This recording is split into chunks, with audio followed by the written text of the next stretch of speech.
What the hell is far right, anyway?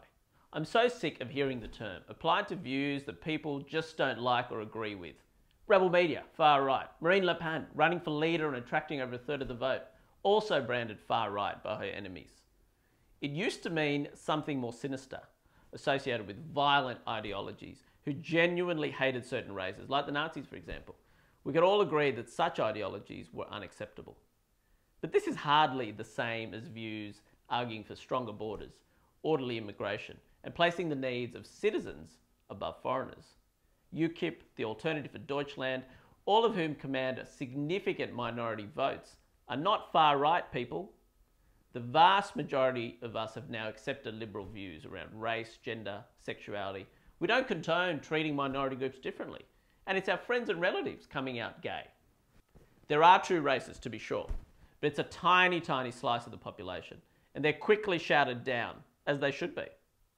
Now let's take an Australian example. Earlier this year, a former federal MP, Ross Cameron, spoke at a function for a group called the Q Society.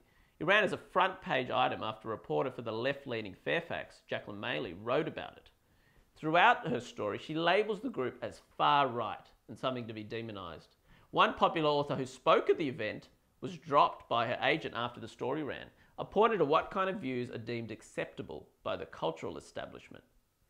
Now, what are the views of the Q Society exactly?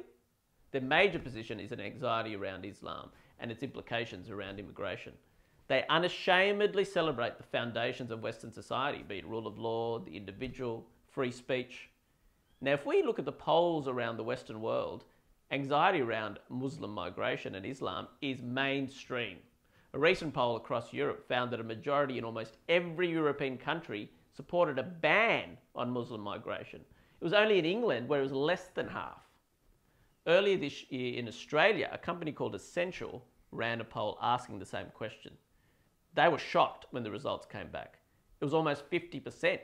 They redid it because they thought it might be a mistake. It wasn't. The results were exactly the same.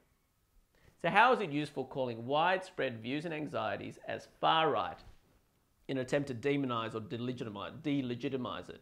You know what it does? It just demonises the people who hold such views, and they run away from the major parties, as is happening across the Western world.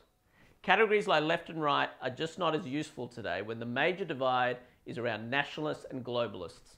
The nationalists who want stronger borders, are against mass immigration, and rail against severe inequality, and want honest debate about Islam. They're the majority, and they're making their voices heard. But I'm not sure all our leaders are listening. If you like this video, subscribe to Rebel Media.